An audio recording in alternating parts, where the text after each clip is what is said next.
दिल्ली दौरे पर मुख्यमंत्री पुष्कर सिंह धामी। सीएम धामी ने की वर्चुअल बैठक। 15 अक्टूबर तक हर हाल में सभी सड़कें खोलने के अधिकारियों को दिए निर्देश। 26 सितंबर को मुख्यमंत्री पुष्कर सिंह धामी का झारखंड दौरा। झारखंड में करेंगी चुनावी जनसभा को संबोधित करेंगे सीएम धामी।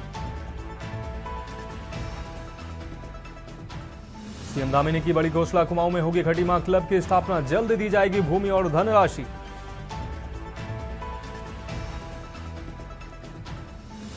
कामकाजी महिलाओं को मिलेगी राहत। अक्टूबर से खुलेंगे 2 मॉडल पालना केंद्र। बाल विकास मंत्री रेखा आर्य ने दिए निर्देश।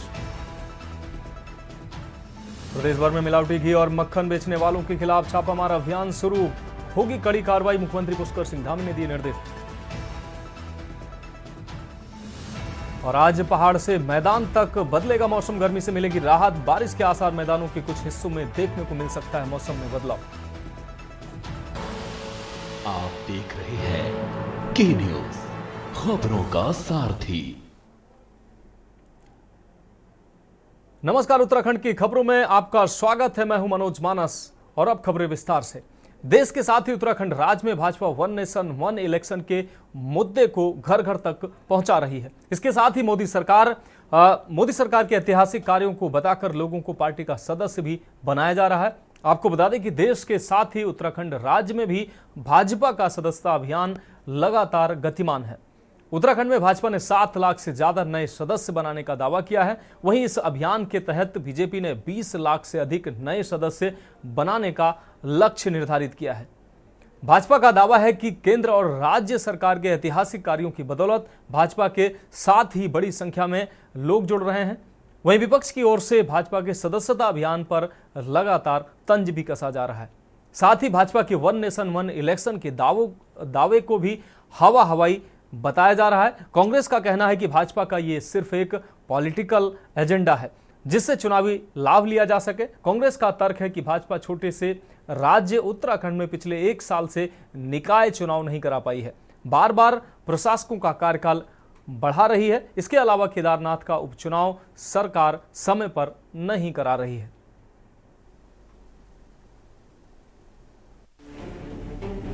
देश के साथ ही उत्तराखंड राज्य में वन नेशन वन इलेक्शन के मुद्दे पर नई बहस छिड़ गई है। बीजेपी का दावा है कि वन नेशन वन इलेक्शन से हजारों करोड़ रुपए बचेंगे।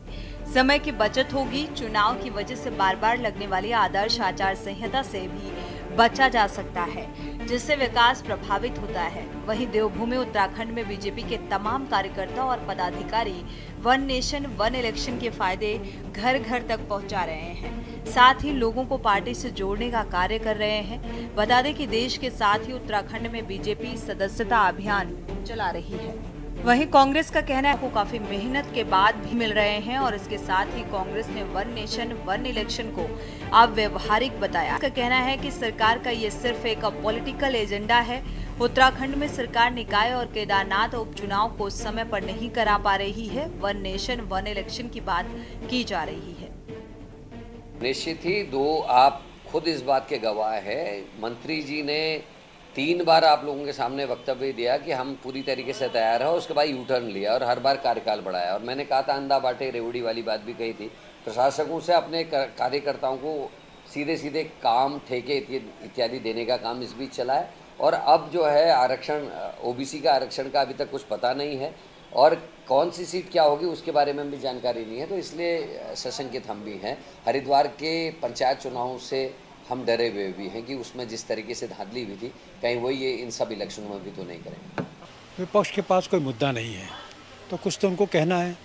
जहाँ तक एक देश और एक चुनाव का सवाल है तो निश्चित तौर पर एक अपने आप में क्रांतिकारी कार्य है और इससे एक नए इतिहास की रचना होने वाली है और इससे देश का बहुत हित होगा। जहाँ तक उत्तराखंड में जो चुनाव की बात है तो केदारनाथ विधानसभा का जो उपचुनाव है वो राज्य सरकार ने नहीं कराना है। उसका जो आयोजन है वो चुनाव आयोग के द्वारा किया जाएगा और उसके लिए अभी समय है। जब आयोग चाहेगा कि संविधान सम्मत जो सीमा होती है इसमें कब कराना है तो ये निर्णय आयोग के द्वारा लिया जाएगा। वही तो देश को जुमला देते देते इस बार भारतीय जनता पार्टी उत्तराखंड में अपने ही जुमले में फंस गई। बड़ा डंके के साथ और गाजे बाजे के साथ महेंद्र भट्ट ने कहा था कि जितने मतदाता हैं प्रदेश के अंदर उतने हम सदस्य बनाएंगे। अब मैं पूछना चाहती हूँ महेंद्र भट्ट जी से, 13 विधायक ऐसे जिन्होंने 100 भी नहीं बनाए पिछले 1 महीने में, 7 विधायक ऐसे जिन्होंने 50 भी नहीं बनाए, और आपके संगठन महामंत्री जो हैं लीपापोती करते हुए कह रहे हैं हमारे नेटवर्क नहीं आ रहा है, गांव में मोबाइल के टावर्स नहीं आ रहे हैं, हमारा इंटरनेट नहीं चल रहा है। तो ये किसकी किरकिरी हुई भैया? 7 साल से तुम लोग हो सत्ता में, अगर गांव में इंटरनेट है, एक तरफ तो डिजिटल इंडिया का डुगडुगी पीट रहे हो, दूसरी तरफ गांव में तुम्हारे नेटवर्क नहीं आ रहे। तो कहीं ना कहीं ऐसा लग रहा है कि भाजपा आंकड़ों की बाजीगरी में सिद्धहस्त तो है ही। हम तो खुद ही कह रहे हैं टारगेट डेट आते आते देखिएगा, फर्जी 10 हजार दे रखा है ना एक विधायकों को, टारगेट 15,000 बनाएगा हर विधायक। आपको बता दें कि प्रदेश के 100 नगर निकायों का 5 वर्ष का कार्यकाल पिछले साल 2 दिसंबर 2023 को खत्म होने के बाद उन्हें प्रशासकों के हवाले कर दिया गया, और इसके बाद हमी सरकार ने जून 2024 में 3 माह के लिए प्रशासकों का कार्यकाल बढ़ा दिया था, जिसके बाद प्रशासकों का ये कार्यकाल सितंबर माह में पूरा हो रहा था। लेकिन सरकार ने अगस्त माह में एक बार फिर 3 माह के लिए प्रशासकों का कार्यकाल बढ़ा दिया। इस बीच नगर निकाय संशोधन विधेयक को लेकर गठित प्रवर समिति की बैठक आयोजित की गई। बैठक में ओबीसी आरक्षण के लिए सर्वे मानकों पर चर्चा हुई। शहर विकास मंत्री प्रेमचंद अग्रवाल ने बताया कि समिति की बैठक के दौरान ओबीसी सर्वे को लेकर चर्चा हुई और अगली बैठक अब 4 अक्टूबर को बुलाई गई है। कांग्रेस का आरोप है कि सरकार बैठक पे बैठक कर इसे आगे बढ़ा रही है, जिससे चुनाव से बचा जा सके। देखिए, प्रवर समिति की आज जो हम लोग बैठे हैं और प्रवर समिति के हमारे सभी सम्मानित साथी उसमें मौजूद थे, मैं उनका भी धन्यवाद कर रहा हूं। और इस बैठक का महत्वपूर्ण हिस्सा हमारे जो आयोग के अध्यक्ष थे BS वर्मा साहब, उनसे हमने रिक्वेस्ट की थी कि वो भी हमारी इस बैठक में समय दे सकें। तो मैं निश्चित रूप से उनका धन्यवाद कर रहा हूं कि वो आए और उन्होंने अपने जो भी जिज्ञासाएं हमारे माननीय विधायकगणों की थी उनको उन्होंने उसके बारे में बताया, और बहुत अच्छे हेल्दी डिस्कशन हुआ है। सभी लोगों ने अपने अपने विषय और सुझाव रखे हैं। अभी हम एक बैठक इसके बाद फिर बहुत जल्द करने वाले हैं, यानी कि 4 अक्टूबर की तिथि अभी हमने तय की है कि हम दोबारा से फिर बैठेंगे। देखिए, सरकार सिर्फ बैठकों में मस्त है, सरकार तानाशाही में जो है चरम पर है। तानाशाही सरकार की किसी भी तरीके के जनहित के मुद्दे वो धरातल पर नहीं है। स्थानीय निकाय चुनाव से लगातार सरकार जो है वो भागने का काम कर रही है, और एक तरफ जिस तरीके से कल जो भारतीय जनता पार्टी के प्रदेश अध्यक्ष हैं वो किस हैसियत के साथ जो है वो विपक्षी दलों को जो है निमंत्रण देने की बात कर रहे थे और कह रहे थे कि वो इनको शामिल होना चाहिए। ये सरकार के काम है, सरकार का दायित्व है। सरकार कहीं भी विपक्ष को जो है साथ में लेने के लिए तैयार नहीं है, और इससे साफ पता चलता है कि सिर्फ ये बैठकों तक ही सीमित है। निर्णय सरकार कहीं नहीं ले पा रही है। देखिए, तय समय में सारी चीज़ें होंगी। उपचुनाव का भी तय समय है, उसकी तो संवैधानिक बाध्यता है, तो चुनाव होगा। कांग्रेस को केवल और केवल बोलने के लिए जो है कुछ ना कुछ चाहिए। उनके पास मुद्दे नहीं है, वो विकास के मुद्दे पर हमारे सामने बात नहीं कर सकते। वो इस प्रदेश से बार बार जो है जनता द्वारा नकारे जा चुके हैं, इसलिए वो इस प्रकार की बातें करते हैं। और निश्चित तौर पर एक बहुत बड़ा निर्णय ये है मोदी सरकार का, और आने वाले भविष्य में लाखों करोड़ रुपए जो है भारत के इस देश के बचने वाले हैं इस निर्णय से, और ये दूरगामी परिणाम इसके होंगे। कांग्रेस को तो इस देश से, इस देश की आर्थिकी से, इस देश की तरक्की से कोई मतलब नहीं है।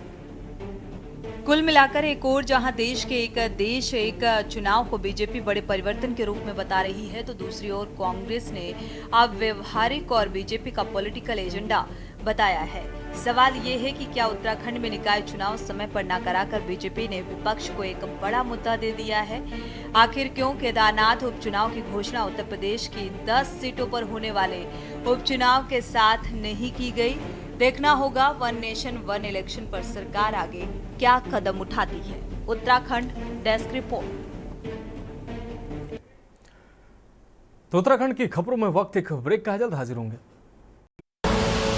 आप देख रहे हैं के न्यूज, खबरों का सारथी। बाद उत्तराखंड की खबरों में एक बार फिर से आपका स्वागत है। रुक करेंगे अगली अहम खबर का। नगर निकायों में ओबीसी आरक्षण को लेकर राजधानी देहरादून में विधानसभा भवन में प्रवर समिति की दूसरी बैठक कैबिनेट मंत्री व प्रवर समिति के सभापति डॉक्टर प्रेमचंद अग्रवाल की अध्यक्षता में संपन्न हुई। इस बार सभी सदस्यों की प्रवर समिति की बैठक में उपस्थिति दर्ज हुई, जिसके चलते सबकी व्यापक चर्चा हुई। वहीं इस बीच प्रवर समिति के सभापति डॉक्टर प्रेमचंद अग्रवाल ने कहा कि बैठक में ओबीसी एकल सदस्यीय समर्पित आयोग के अध्यक्ष BS वर्मा भी मौजूद थे। उन्होंने सभी विधायकों के सवालों के आपको बता दें जवाब दिए।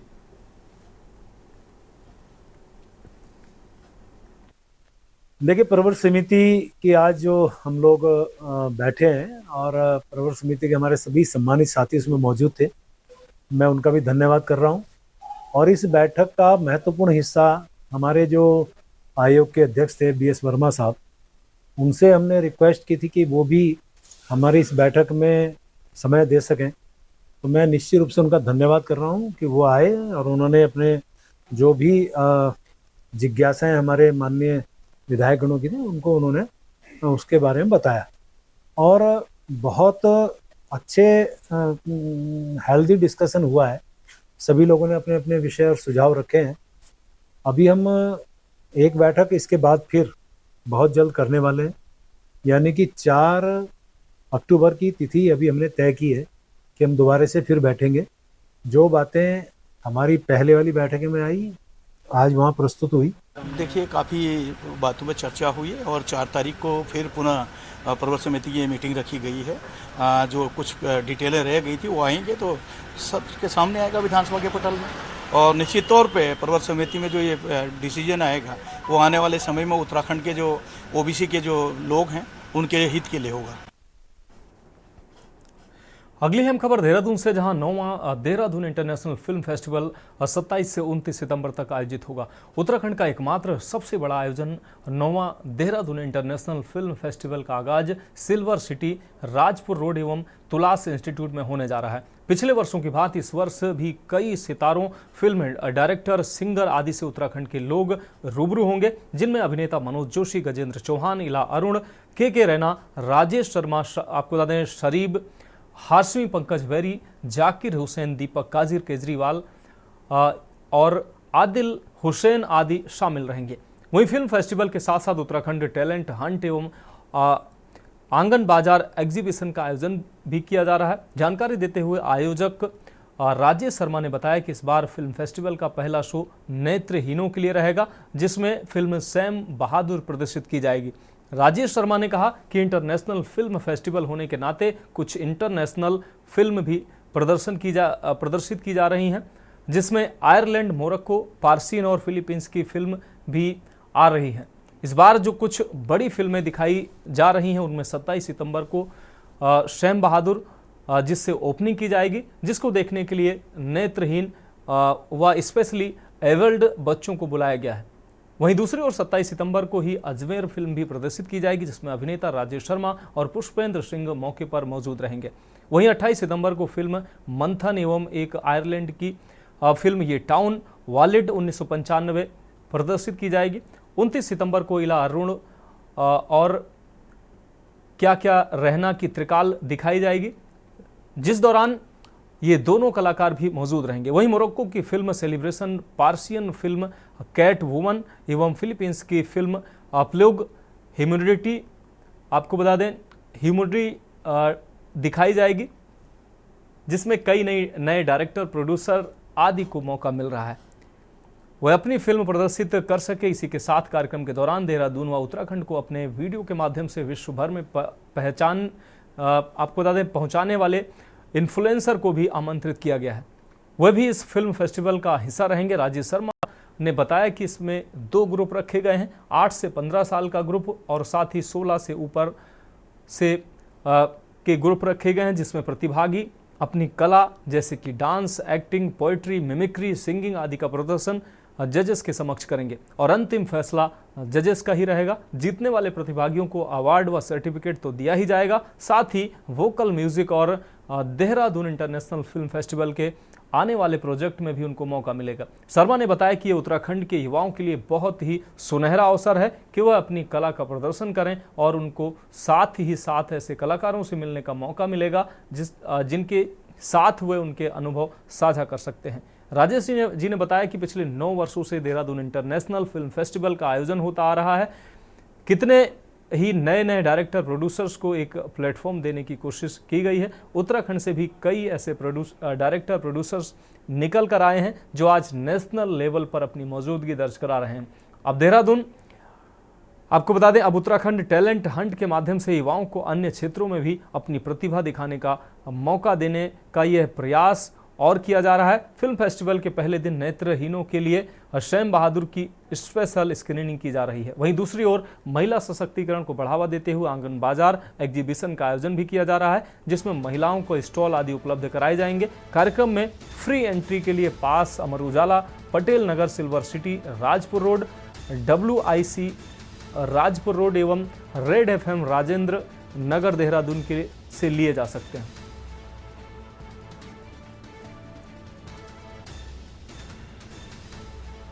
नमस्कार, मैं इला अरुण और मुझे बहुत खुशी हो रही है कि मैं 9th इंटरनेशनल फिल्म फेस्टिवल देखने के लिए देहरादून आ रही हूँ।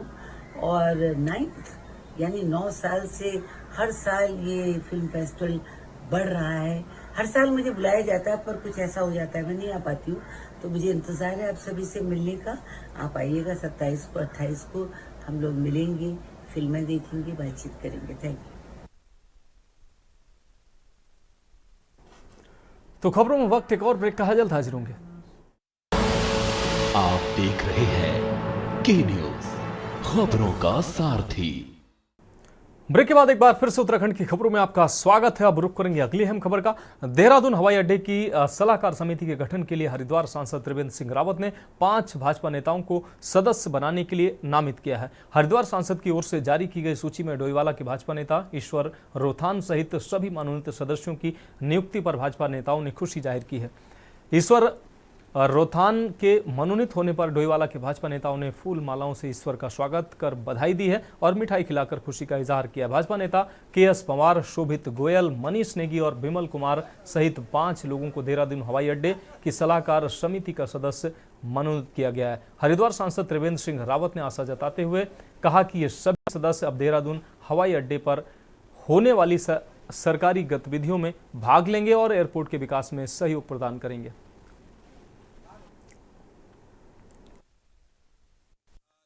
मैं 2 बार का कार्यकाल मेरा एयरपोर्ट सदस्य का रहा है। 2 साल का कार्यकाल होता है अब, और ईश्वर रोथान जी एयरपोर्ट पर बहुत समय से अपनी सेवाएं दे रहे हैं और पार्टी के साथ भी निष्ठा से कार्य करते हैं।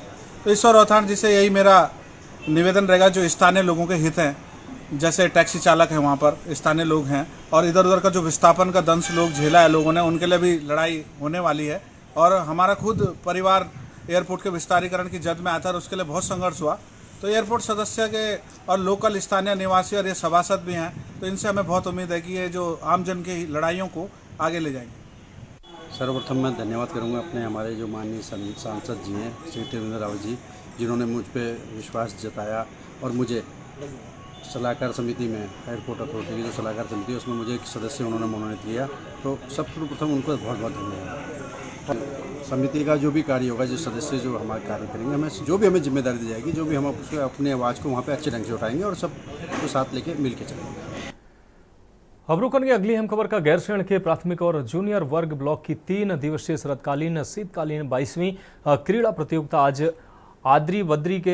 आद बद्री के क्रीड़ा मैदान में संपन्न हुई है। इसमें प्रतियोगिता में गैरसैंण ब्लॉक के 6 संकुल से 567 बच्चों ने प्रतिभाग किया। इस खेल प्रतियोगिता का उद्घाटन कर्णप्रयाग विधायक अनिल नौटियाल ने किया है। आज समापन कांग्रेस जिला अध्यक्ष मुकेश नेगी ने किया।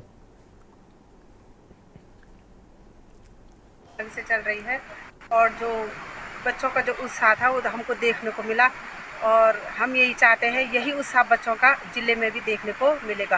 और गैरसैंण हमेशा की तरह इस समय भी हमेशा प्रथम ही रहेगा और वहाँ पे बच्चे अच्छा अपना प्रदर्शन करेंगे। पर 22 वर्षों में पहली बार ब्लॉक खेलकूद प्रतियोगिता का आयोजन यहाँ पर किया गया और विकास खंड के 140 प्राथमिक विद्यालय और 33 उच्च प्राथमिक विद्यालय, जो कि वर्तमान में 6 NPRC में विभक्त हैं, उनकी प्रतियोगिता यहाँ पर संपादित हुई।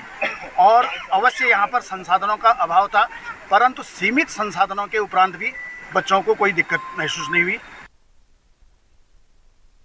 अब बढ़ेंगे अगली खबर की ओर। रुड़की में किसानों के द्वारा विद्युत विभाग के द्वारा लगाए जा रहे स्मार्ट मीटर का विरोध थमने का नाम नहीं ले रहा। अन्नदाता कहा जाने वाला किसान समस्याओं को लेकर खेतीबाड़ी छोड़कर धरना प्रदर्शन करने को मजबूर है। आपको बता दें कि रुड़की में भी अलग अलग किसान संगठन के बैनर तले किसानों का धरना प्रदर्शन लगातार जारी है।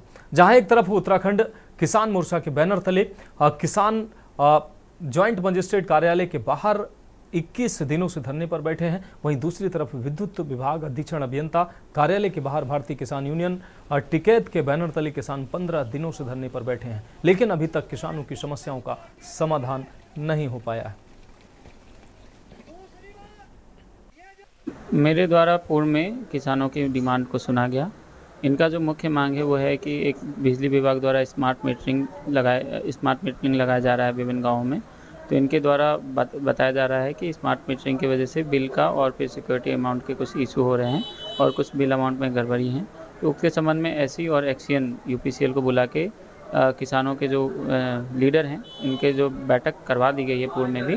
दूसरा जो डिमांड है कि सीपीओ जो हैं उनके द्वारा जो है चालान की जो कार्रवाई में मतलब कि अनावश्यक रूप से बहुत ज़्यादा चालान किए जा रहे हैं और फिर चालान की अमाउंट है वो जो कृत कार्य है उससे सापेक्ष में नहीं है। तो उसके संबंध में सीओ और एसपी रूरल को निर्देशित कर दिया गया है कि सीपीओ द्वारा अनावश्यक रूप से चालान की कार्रवाई ना की जाए, जिससे कि परेशानी बढ़े किसानों को।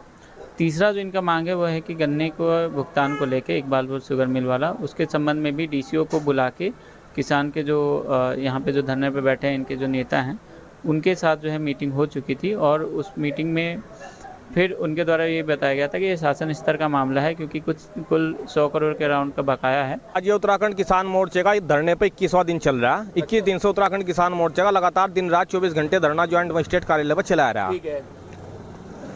तो आज ये ज्वाइंट साहब की तरफ से कोई सकारात्मक रवैया अभी तक नहीं अपनाया जा रहा। ज्वाइंट साहब की तरफ से कोई ऐसी पहल नहीं है कि कोई इसका रास्ता निकालने के लिए किसी विभागों से ढंग से गंभीरता के रूप में इस ज्वाइंट साहब की तरफ से अभी नहीं लिया जा रहा। ज्वाइंट साहब की जो सोच है कि शासन स्तर के मामले सारे विभाग ज्वाइंट साहब के अंडर में यहाँ पर, चाहे बिजली का विभाग हो, चाहे PWD का हो और चाहे आपका NH का हो, इनकी तरफ से कोई ऐसा भी सकारात्मक हमें रुख नजर नहीं आ रहा।